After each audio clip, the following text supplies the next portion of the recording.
Iniciamos agora a leitura do livro de Eclesiastes, capítulo 7. Um bom nome é melhor do que um perfume finíssimo, e o dia da morte é melhor do que o dia do nascimento. É melhor ir a uma casa onde há luto do que a uma casa em festa, pois a morte é o destino de todos. Os vivos devem levar isso a sério. A tristeza é melhor do que o riso, porque o rosto triste melhora o coração. O coração do sábio está na casa onde há luto, mas o dos tolos na casa da alegria. É melhor ouvir a repreensão de um sábio do que a canção dos tolos. Tal como o estalo de espinhos debaixo da panela, assim é o riso dos tolos. Isso também não faz sentido. A opressão transforma o sábio em tolo, e o suborno corrompe o coração. O fim das coisas é melhor do que o seu início, e o paciente é melhor que o orgulhoso. Não permita que a ira domine depressa o seu espírito, pois a ira se aloja no íntimo dos tolos. Não diga, por que os dias do passado foram melhores que os de hoje? Pois não é sábio fazer tais perguntas. A sabedoria, como uma herança, é coisa boa e beneficia aqueles que veem o sal. A sabedoria oferece proteção, como faz o dinheiro, mas a vantagem do conhecimento é esta: a sabedoria preserva a vida de quem a possui. Considere o que Deus fez. Quem pode endireitar o que ele fez torto? Quando os dias forem bons, aproveite-os bem, mas quando forem ruins, considere. Deus fez tanto um quanto o outro, para evitar que o homem descubra qualquer coisa sobre o seu futuro. Nesta vida sem sentido, eu já vi de tudo: um justo que morreu apesar da sua justiça, e um ímpio que teve vida longa apesar da sua impiedade. Não seja excessivamente justo nem demasiadamente sábio. Por que destruir-se a si mesmo? Não seja demasiadamente ímpio e não seja tolo. Por que morrer antes do tempo? É bom reter uma coisa e não abrir mão da outra, pois quem teme a Deus evitará ambos os extremos. A sabedoria torna o sábio mais poderoso que uma cidade guardada por 10 valentes.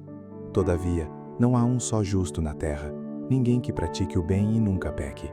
Não dê atenção a todas as palavras que o povo diz, caso contrário, poderá ouvir o seu próprio servo falando mal de você. Pois em seu coração, você sabe que muitas vezes você mesmo também falou mal de outros. Tudo isso eu examinei mediante a sabedoria e disse: estou decidido a ser sábio, mas isso estava fora do meu alcance. A realidade está bem distante e é muito profunda. Quem pode descobri-la? Por isso dediquei-me a aprender, a investigar, a buscar a sabedoria e a razão de ser das coisas, para compreender a insensatez da impiedade e a loucura da insensatez. Descobri que muito mais amarga do que a morte é a mulher que serve de laço, cujo coração é uma armadilha e cujas mãos são correntes. O homem que agrada a Deus escapará dela, mas ao pecador ela apanhará. Veja, diz o mestre, foi isto que descobri. Ao comparar uma coisa com outra para descobrir a sua razão de ser, sim, durante essa minha busca que ainda não terminou, entre 1000 homens, descobri apenas um que julgo digno, mas entre as mulheres, não achei uma sequer.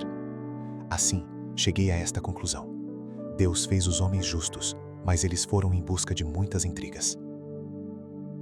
Iniciamos agora a leitura do livro de Eclesiastes, capítulo 8. Quem é como o sábio? Quem sabe interpretar as coisas? A sabedoria de um homem alcança o favor do rei e muda o seu semblante carregado. Este é o meu conselho: obedeça às ordens do rei, porque você fez um juramento diante de Deus. Não se apresse em deixar a presença do rei, nem se levante em favor de uma causa errada, pois o rei faz o que bem entende. Pois a palavra do rei é soberana, e ninguém lhe pode perguntar: que é que estás fazendo? Quem obedece às suas ordens não sofrerá mal algum, pois o coração sábio saberá a hora e a maneira certa de agir. Pois há uma hora certa e também uma maneira certa de agir, para cada situação. O sofrimento de um homem, no entanto, pesa muito sobre ele, visto que ninguém conhece o futuro. Quem lhe poderá dizer o que vai acontecer? Ninguém tem o poder de conter o próprio espírito, tampouco tem poder sobre o dia da sua morte, e de escapar dos efeitos da guerra. Nem mesmo a maldade livra aqueles que a praticam. Tudo isso vi quando me pus a refletir em tudo o que se faz debaixo do sol. Há ocasiões em que um homem domina sobre outros para sua própria infelicidade. Nessas ocasiões, vi ímpios serem sepultados e gente indo e vindo do lugar onde eles foram enterrados. Todavia, os que haviam praticado bem foram esquecidos na cidade. Isso também não faz sentido. Quando os crimes não são castigados logo, o coração do homem se enche de planos para fazer o mal. O ímpio pode cometer 100 de crimes e até ter vida longa, mas sei muito bem que as coisas serão melhores para os que temem a Deus, para os que mostram respeito diante dele. Para os ímpios, no entanto, nada irá bem, porque não temem a Deus, e os seus dias, como sombras, serão poucos. Há mais uma coisa sem sentido na terra: justos que recebem o que os ímpios merecem, e ímpios que recebem o que os justos merecem. Isto também, penso eu, não faz sentido. Por isso recomendo que se desfrute a vida, porque debaixo do sol não há nada melhor para o homem do que comer, beber e alegrar-se. Sejam esses os seus companheiros no seu duro trabalho durante todos os dias da vida que Deus lhe der debaixo do sol. Quando voltei a mente para conhecer a sabedoria e observar as atividades do homem sobre a terra, daquele cujos olhos não veem sono nem de dia nem de noite, então percebi tudo o que Deus tem feito. Ninguém é capaz de entender o que se faz debaixo do sol. Por mais que se esforce para descobrir o sentido das coisas, o homem não o encontrará. O sábio pode até afirmar que entende, mas na realidade não o consegue encontrar. Iniciamos agora a leitura do livro de Eclesiastes, capítulo 9. Refleti nisso tudo e cheguei à conclusão de que os justos e os sábios e aquilo que eles fazem estão nas mãos de Deus. O que os espera, se amor ou ódio, ninguém sabe. Todos partilham um destino comum: o justo e o ímpio, o bom e o mal, o puro e o impuro, o que oferece sacrifícios e o que não oferece. O que acontece com o homem bom, acontece com o pecador. O que acontece com quem faz juramentos, acontece com quem teme fazê-los. Este é o mal que há em tudo o que acontece debaixo do sol. O destino de todos é o mesmo. O coração dos homens, além do mais, está cheio de maldade e de loucura durante toda a vida, e por fim eles se juntarão aos mortos. Quem está entre os vivos tem esperança. Até um cachorro vivo é melhor do que um leão morto. Pois os vivos sabem que morrerão, mas os mortos nada sabem. Para eles não haverá mais recompensa, e já não se tem lembrança deles. Para eles o amor, o ódio e a inveja há muito desapareceram. Nunca mais terão parte em nada do que acontece debaixo do sol. Portanto, vá, coma com prazer a sua comida, e beba o seu vinho de coração alegre, pois Deus já se agradou do que você faz. Esteja sempre vestido com roupas de festa, e unja sempre a sua cabeça com óleo.